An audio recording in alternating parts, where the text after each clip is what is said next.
Hey folks, it is David back again with another video. Welcome back to the channel. And this video I'm going to be talking about a neat little movie I just saw, Drop, 2025 film.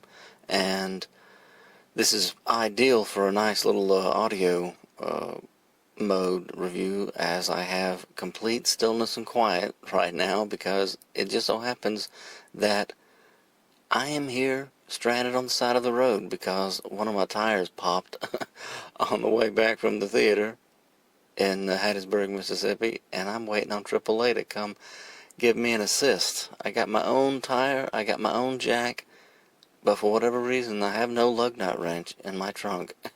And I looked everywhere. There's all kind of stuff in there from my family, but not something that I need. So I'm a little bit frustrated right now as I make this review. But in keeping with the theme of this channel, David Views Movie Journals, that'll just be a neat little journal note. I was stranded on the side of the road when I made my review for The Drop. Anyways, here goes. When I first saw the trailer for this film, I just didn't quite know about it, but it grew on me pretty fast. I thought, you know what, this could be a neat little thriller. You got this pretty woman, she's gonna venture out there into the dating market. She's obviously a single mother. She's hesitant about it. It's like she's anxious about something, and that kind of added a little bit of intrigue. It's like, why is she? Is it just she's afraid to get back out there and date, or what? What's the story? So that kind of piques your interest right off the bat, even just in the trailer. And the trailer, unfortunately, did give away a couple of things, in as much as you see some guy in her house with a silencer, a suppressor on a gun, no less, in her kitchen, sending her these drops. I guess I'm just an old fogey. I don't know about this stuff, these digi-drops or whatever. You got to be within 50 feet or to send some anonymous message. What in the world? I've never even heard of that. And now this movie is showing me some of this stuff, and the whole movie, at one point I'm sitting there in the theater thinking, this is almost like one great big infomercial for guard your digital life and your information and your phone, protect yourself virtually, get a VPN, change your passwords, do all this stuff. Don't talk to anybody you don't know online. Just everything under the sun to not be taken advantage of or scammed or cornered like this woman is in this story. And as usual, when I get home, when I finally get home, whenever that is, I might be sitting in this car until morning, for all I know. It's 1 in the morning now, as I'm waiting on AAA to just bring me a lug nut wrench so I can maybe change the tire myself. Anyways, this will be fun, adding this into the review. Whenever I get home, I'll get into the names and IMDb and stuff and get into some of the details, but just to get things going here, I wanted to start this recording and say that this movie, it was interesting, and I'm saying that because it seemed like it took a minute for it to get going. I wasn't really invested for whatever reason, even though they try and start things out with this dramatic scene of her crawling on the floor away from this home intruder, this home invader, this attacker, this whoever this is. She's all beaten up, blood on her face, crawling, and it's like, what in the world is this? And it was a neat film, a movie, because it's so stylish. The way they started those opening few credits, and with the shattered glass, champagne glasses, and the rose floating through the air as you drift into it and stuff, and the music that was played, it's like, this could be really good. But for whatever reason, I can't even explain why, I just wasn't taken in by that first scene. It all grew on me over time, and it really, I don't even want to call it a slow burn. I just think there was something off. Maybe it was me. Maybe having just watched Sinners for the 2 hours previous, maybe my senses were still a little bit too blown up, I guess, to come back down to earth for a more modest kind of thriller, like this one was, at least compared to that big, loud movie, vampire movie that Sinners was, it just took a minute for it to get going.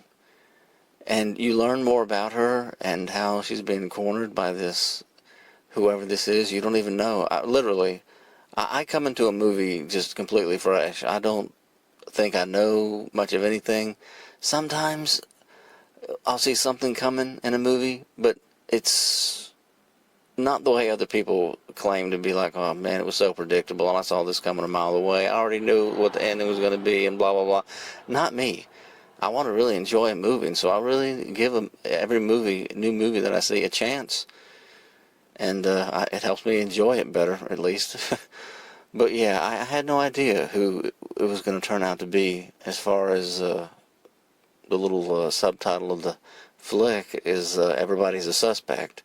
Who is doing this to her? Who's making her threaten the life of this man who she's dating, or on her first like blind date with, and this kind of thing? It's like, what's going on here? But I'll go ahead and say that it took a little bit of a minute for the whole thing to get going. It did, and it was kind of a unique cinematography, the way that suddenly it's all about what she's seeing, of course, as she's thinking who's calling her up and who's texting her. Someone will look directly in the camera as they're looking directly at her, and it would be like they were in kind of a spotlight kind of effect, and then it would zoom in and zoom out, and the music would change, and like when she goes to the bathroom several times, and the text, the most, I give him this, whoever whose idea this was, the way they had the text floating, like the actual text coming through on her phone, floating in the air, it was even better than that Liam Neeson movie when he's on the airplane. I forget the name of it. Maybe I'll add it into this part of the review if I remember. But yeah, that was pretty good for the time. But this one looked, I think, even better, the way they had the messages coming through on her phone, floating like narration on the screen in different areas. It looked even better than that. So yeah, it finally got going, and the longer, unfortunately, it's the case that the longer she's tormented, the more she's revealing about herself, and the more you get invested, because you actually know. And it's kind of strange that way, I guess, but it is what it is. I was wondering myself as I watched the beginning of the film, this is some dramatic stuff, but as she's got this man pointing a gun at her, I don't know, I don't even know why, but it's like I feel almost nothing. There's something about the way this is being done, the way this is being shot. I can't explain why, but I'm like, man, I should really be floored right now, but I'm not. My brain says you should be, at least I know that, but it's like I'm not feeling it for whatever reason. Later, by the end of the movie, you do. I did. I'm like, yeah, I'm right there with you, lady. I'm right there with you. But for whatever reason, and I can't explain it, it just didn't grab me in the beginning. And it's kind of strange, but, well, it is what it is. I guess I'll shut down for now. Hope AAA comes and pick this up when I get back home. Hey folks, back again. Nothing really to say, except it's almost 6 a.m. now, and I'm still waiting on the side of the road. AAA couldn't help me. Man called me up again. Called everywhere, even as far as Jackson County. Nobody would come out. Police gave him some numbers. Nobody wanted to answer the phone. He was sorry that nobody could come help me at that hour, and I believed him. I said, well, I guess we'll just cancel it, sir. My folks can be here in a little while and bring me a tire iron so I can change my tire. I appreciate it, though. I got very little sleep last night in this chair.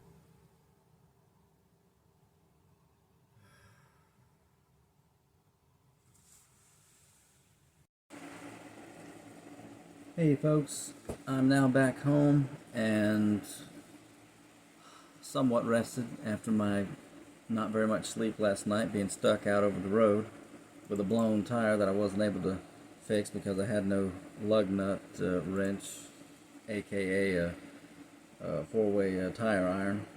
So what I'm going to do now is try and give a few thoughts to finish up my little review of the movie Drop. Where's my ticket stub? Such as it is, it doesn't merit the honorable designation of a ticket stub, but yeah, this is what you get. This, what is that? It's nothing. And I'm going to say it every time until they actually start to give us actual ticket stubs again, like in the old days. Let me get to IMDb. Drop. 2025 film. I want to get the actors and actresses' names correct. Whoa. Sorry. I just noticed somebody here. Violet Bean. She's rather pretty here in her IMDb. I'm using my phone, by the way, because I don't trust my sorry camera to not wig out and go blurry. At least the phone won't do that. Like my little setup here got kind of blurry in a recent recording. Anyways, she didn't look much like that in the movie is all that I'm saying. She's the more, she's not ugly, not by a long shot, but more homey, what's the word? Homely, I guess, sister to Violet Gates, played by Megan Faye. Anyway, I just wanted to say that because, whoa, I'm looking at the cast and like, who's that? Oh, that's the sister. They had her looking very different in the movie. Anyways, neither here nor there. I'm just saying, whoa, it's like, who's that? First things first, considering the fact that I have never seen any of these people before, any of these actors or actresses in any movie, it was just a pleasant surprise to go through with giving this movie a shot, watching it, and being as entertained as I was. It was good. It was real good. It had what seemed like, and I mentioned this when I was stranded in the car, stuck in the car. The movie seemed to have a lot of hurry up and slow down, hurry up and slow down. I don't know if it was an uneven pace. I don't know how to describe it, but like I said, it took a minute to get going, and they all did such a good job.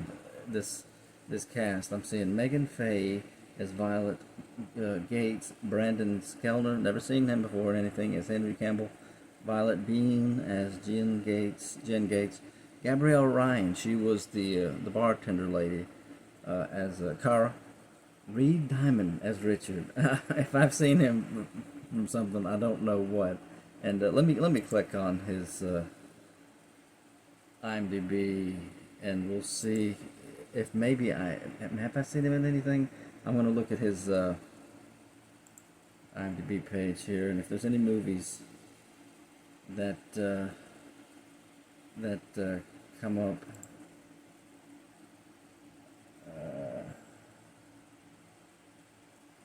Looks like he's done a lot of TV. I mostly watch movies these days when I can.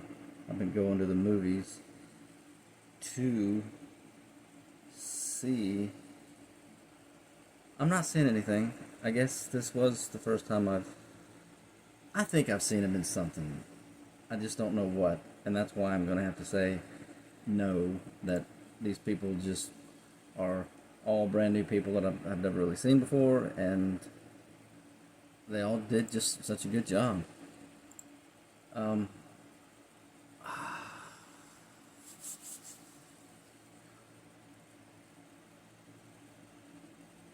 already mentioned how I'm at a loss as to how this particular cyber attack, this this violation of privacy, this particular hostage situation could have come about. I know people can hack.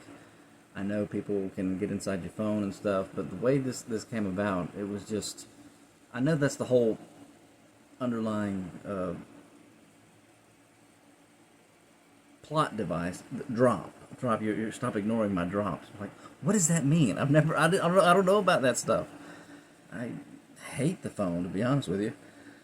And so I had to just suspend my imagination and just go with it. I'm like, okay, this is a thing, and it's being used, it's being weaponized against her.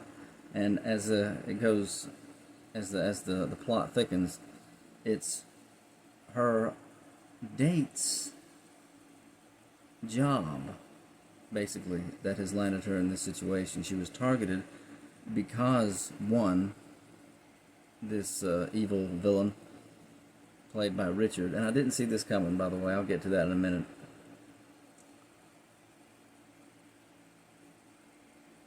Basically had dirt on some of the mayor's dirty dealings. Henry, her blind date set up over some app, knew about it, had evidence of it on his phone, and this is one of the things that had me questioning, like, who is this Violet? What kind of person is she? Because, granted, when somebody has your loved one, especially your child, you're going to be doing things. But had he already threatened her son? He already said, hey, he had texted her and said, hey, check your, and you don't know who's texting her at this point in the movie early on. Yeah, check your security cameras. She look, checking all of her. She's like, what is she living in a compound? No, it's just a security system where our cameras are linked into her phone. She can check things from time to time, which, considering her past and what happened to her and her son, you understand. But still, watching the movie, you don't really know that yet. You don't understand what she went through and the trauma of it, and how, security would be a primary concern going forward from then on. Until further in the movie, when you've actually grown to know about her and her traumatic past. One thing, she destroyed the SD card, like the guy said, because it had the evidence of the mayor's dirty dealings on it. Some photos. We never really see what. They don't linger on those little screenshots of whatever embezzling was going on in the mayor's office. And so you just kind of go with it. It's a kind of a fast-paced thing, which it does play well, I admit, in this kind of a movie, because it's just like an hour and 35 minutes. They don't keep you long in some of these little movies, and I actually appreciate that, because if it goes long, it's not necessarily the better for it. This was actually very well executed, given the time. But like it says on the poster, everybody's a suspect, and so she's looking all around the room like, who could be sending me these drops? Who's watching me? And granted, it feels like I've watched movies where that kind of a situation was more tense than this was, because I'm telling you, it's not just me. It's a genuine gripe. I think people would agree with me. The initial, there wasn't enough of a build-up. That's my one gripe. It's like, my brain says, okay, I'm watching it, but emotionally, it's like something was missing. By the time you get to the end of the movie, you're good. But it's like, I can't explain what I'm saying about that, about how getting into the situation, and is it really that tense? She knows, because this is the thing about it. This is my second gripe, maybe my only one, but you could look at it either way. Let me explain. If somebody's got your child, threatening your child, and you can't get to them, and you're basically a prisoner because they got eyes on you through the cameras, you make a false move. Oh, sorry, your child is dead. I've just murdered her.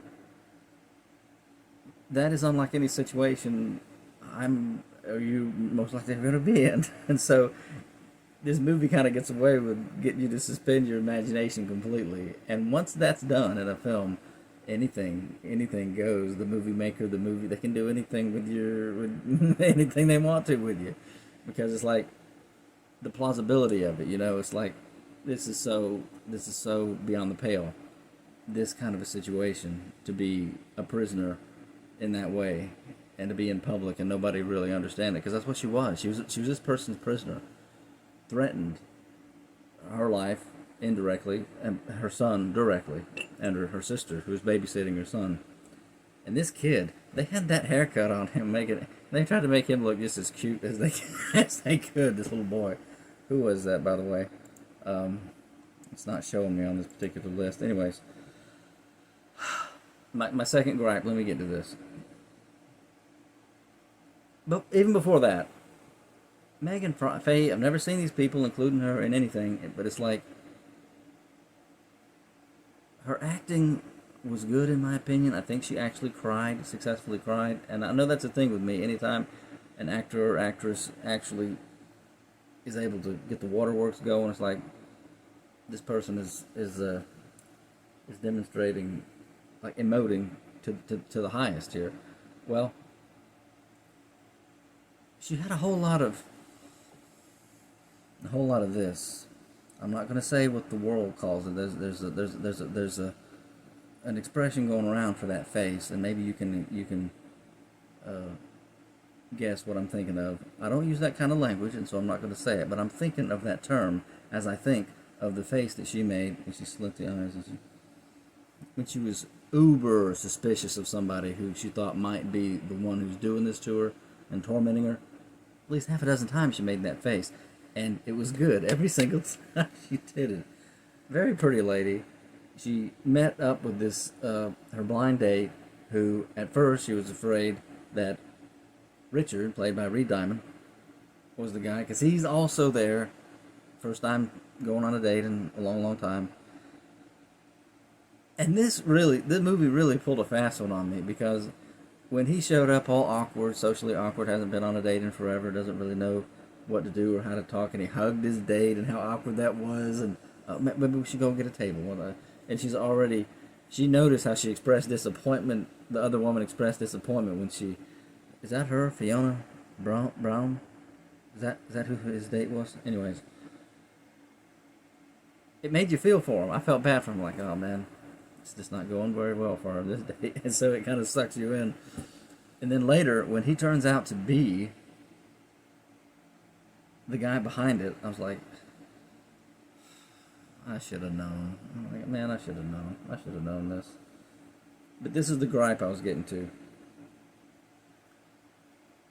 There's this neat thing that happens in the movie, before I say that, between her and Brandon, where she has gone to the bathroom so many times, and she's been emotional, letting whoever's sending these drops, he thinks it's some prank played by some kids. Oh, it's happened to me before. At least they didn't send pictures of their body parts to you. Oh yeah, it happens to me all the time. It's humorous in the way it plays off, but at the same time it's like, it's serious, but they're getting to know one another, and the date, for as weird as it was going kind of well, as far as these two people who have never actually met before, giving dating a chance to an app, which is always this big risk, right? And so they're getting to know each other. He wants to leave at one point or two because of how suspicious he's become of her, because there's no reason she should be acting like the way she's acting.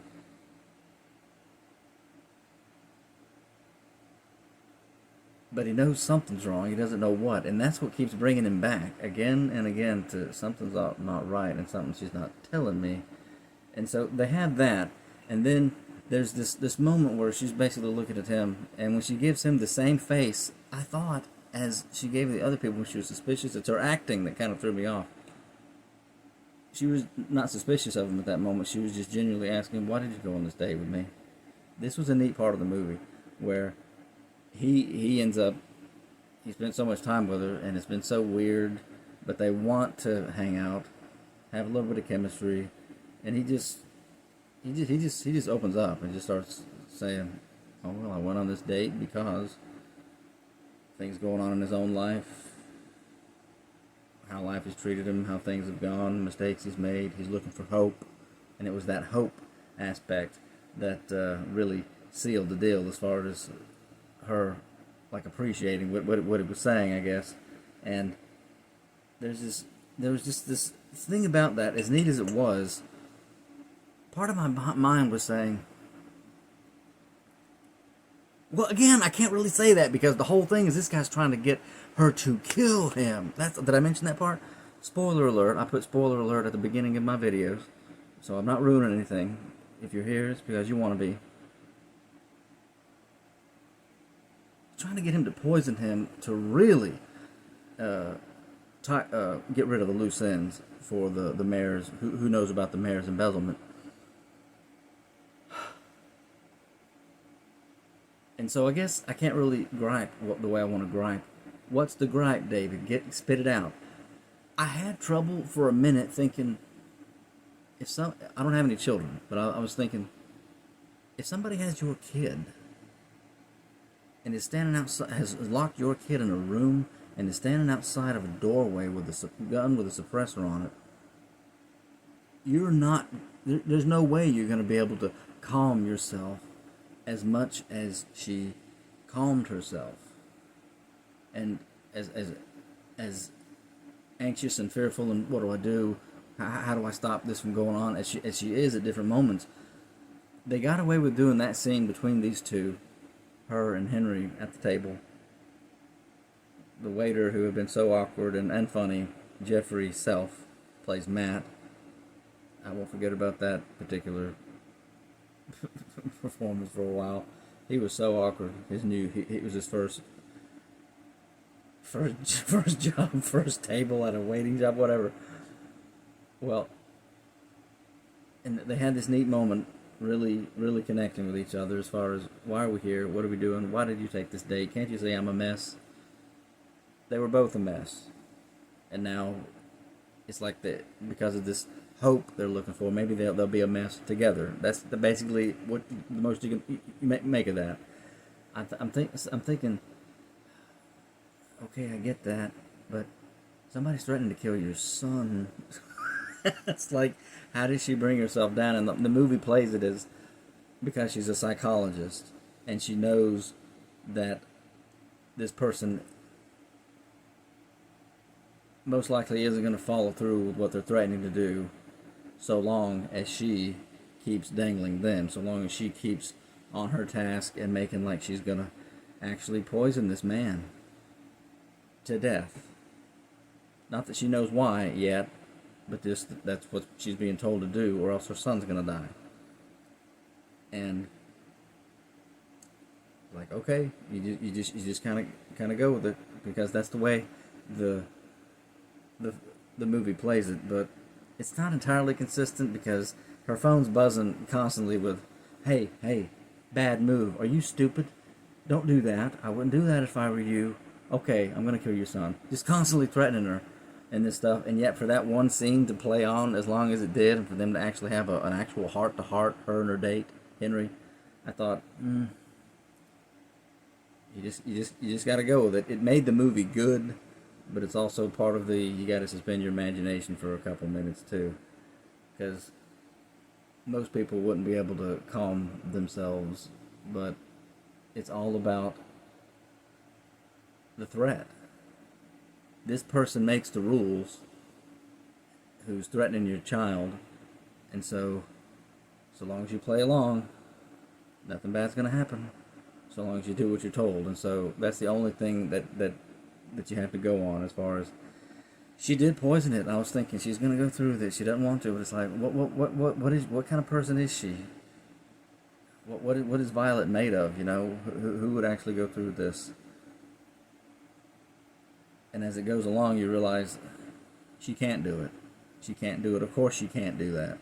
Even if her son's being threatened, it's like she can't do that. She knocks the jug out of his hand. No, she spills something on him so that he spills his drink, his wine or whatever.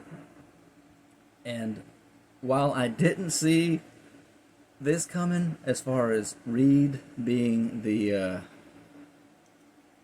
over there, I'm feeling kind of bad for this kind of guy, because he kind of reminds me of me a little bit, socially awkward maybe. she finally just confronts him, goes over there, having already done something similar to a couple other people in the restaurant.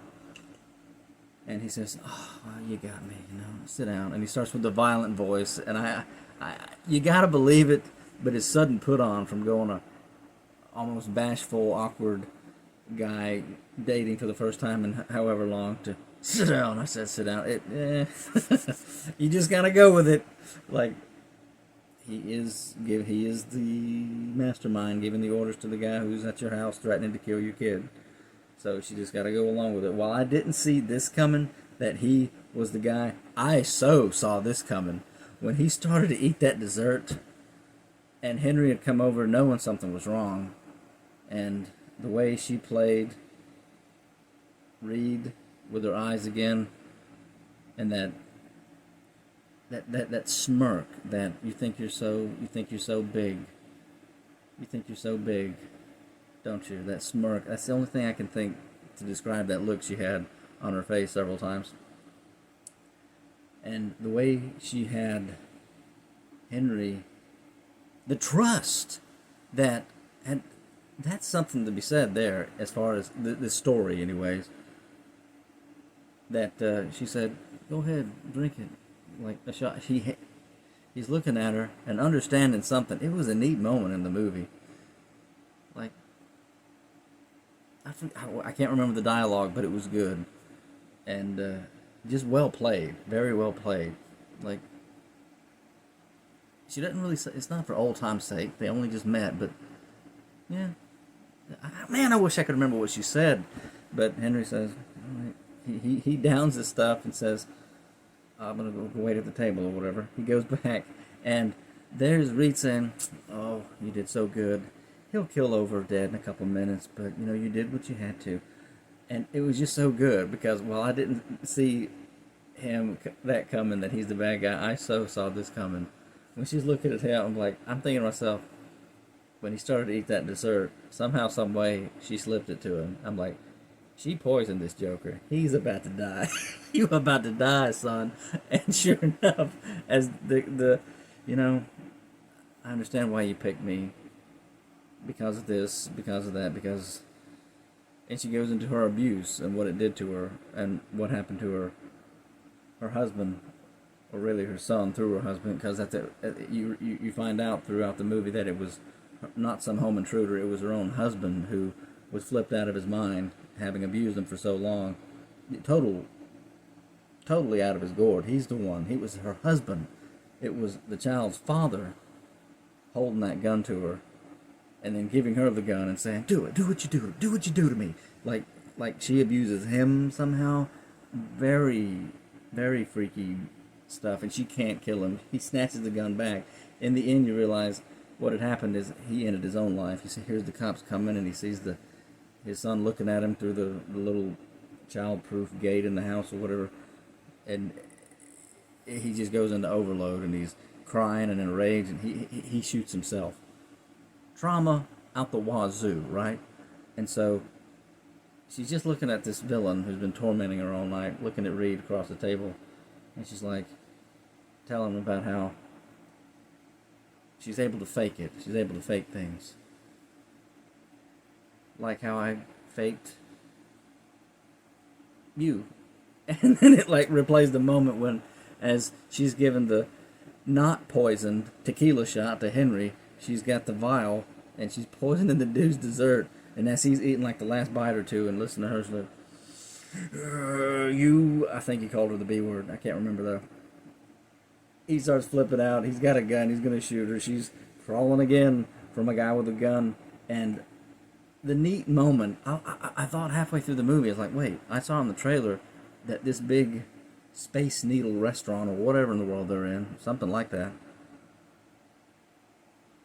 ends up, she falls out of it, or the building falls over. I remember glass shattering and her falling out of a skyscraper window. And that's what happens when he had shot through the window. He is now in front of the window.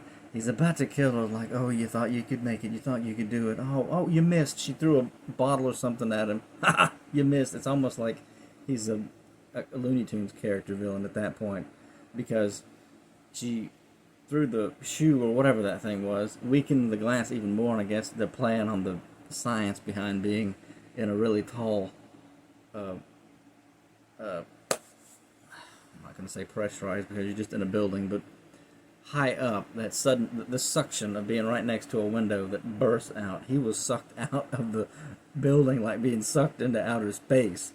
And when he falls, it's not as dramatic as, say, Die Hard with the bad guy falling out of that building, Nakatomi Plaza. But when he falls, he lands, and it's like, it's no splat, but he lands in something and goes boom, like it was something electrical, and it just you're like, whoa, that was kind of rough. And that's the end of him. You're thinking to yourself as he falls out of the building, oh man. But then it's this whole dramatic race to the finish line, the race home, and I'm thinking, you can't text and talk to your sister who's been knocked unconscious and this, that, and the other. You can't text while you're driving like this, like it's Fast and the Furious. You had to suspend your imagination for that part of the movie too. But she gets home, gets into a brawl with, is it Ed Weeks? No, he's not the one. He's not the one who played the bad guy. You see this villain once he takes his mask off, his ski mask, and you're like, that's somebody you've seen before. Wait a second. That wasn't the piano player, was it? No, David, that's a stupid idea. It was Ben Pelletier, bearded man. That's who it was. Ed Weeks was Phil, the piano player. He was a hoot. She tried to. That was a freaky moment in the movie when she wrote something with her lipstick and managed to get that to him requesting a song. I just want the piano man to play a song for me. And then him freaking out and it landing right back in. Who put that in her meal? Who put that in her dinner? Because it was a freaky moment, man. When she puts back the salad or some food on her plate, and there's the $20 bill with the red lipstick on it. You think, oh my goodness, what a nightmare. And how did that happen? Surely, what's his name, Reed, didn't go into the kitchen and fix her food. Ben Pelletier, who plays Bearded Man, was already at her home. Do we have a plot hole? Maybe we do. Put it in the comments if you understand what I'm talking about and what my gripe is there. Who put the $20 bill back in her her dinner order, her food, when the waiter brought it out? It wasn't the waiter, was it? Were they all in on it? Maybe I missed something. I thought it was just Reed and one guy at the house, her house at the end. Okay, I'm actually on IMDb, and I'm looking, and you can see some of the screens are showing me some of the scenes. There was so much of this. From the director of Happy Death Day, really? I never saw that. Yeah, these guys, they did a good job. I mean, I'm just impressed. It's like a pleasant surprise. I've never seen any of these actors or actresses. Maybe I saw Gabrielle Ryan and some supporting, but not really. Nothing big, because these are not. I've just never seen them before, and now I have, and they did a good job. I don't know what else I can say about the movie, other than that. Other than I enjoyed it, had a good time with the movies, and it's a different dynamic when she wasn't able to kill her husband, even though he was tormenting her in those years previous. And there's even a scene with Henry when he says, "Listen, I'm a photographer. I just take pictures for people. You get their whole lives." And he's just complimenting her on her psychiatrist work, her therapist work. You see her giving counseling online to a woman at the start of the film, And I guess that plays into it, where she is in her own mental health and her own psychological makeup. She wasn't able to do that to her husband, but when her life was threatened again at the end, when she finally got, you got to suspend your imagination yet again, seeing these women get thrown around the counter and not be knocked unconscious. She ends up overcoming bearded man, ski mask guy.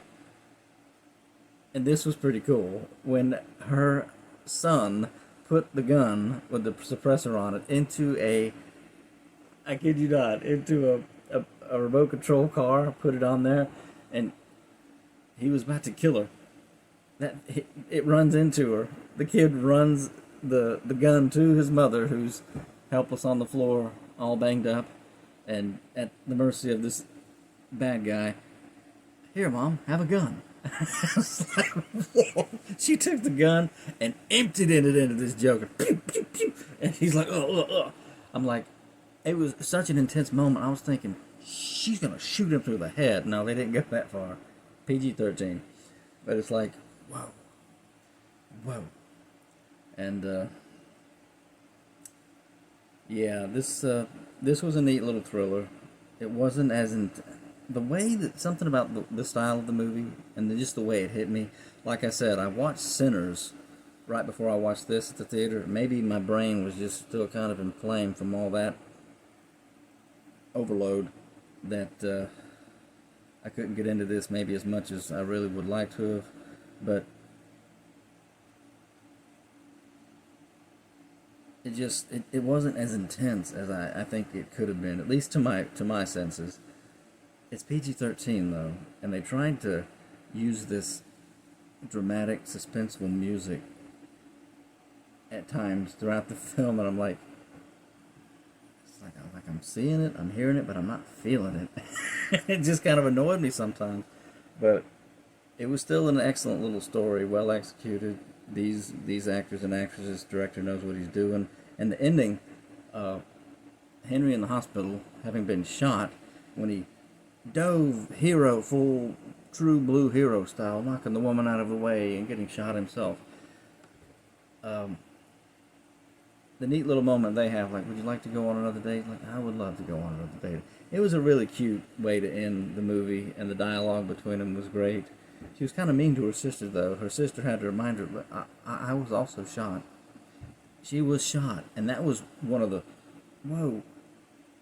worst things in the movie. I'm like, she just killed her sister. He just killed her sister. No, it was just in the shoulder. And I'm thinking, real murderers are shooting center mass people.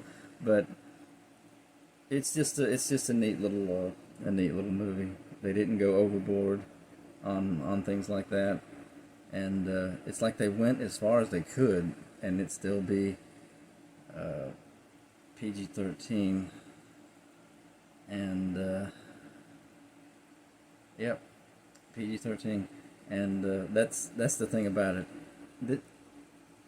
It's just a neat flick, well executed. I enjoyed it, and would really like to see this crew. Not all the same people in all the same movie. That's never going to happen again. But I would really like to see all these guys and gals in more movies. It was good. And with that, can't think of anything else that I can say about it.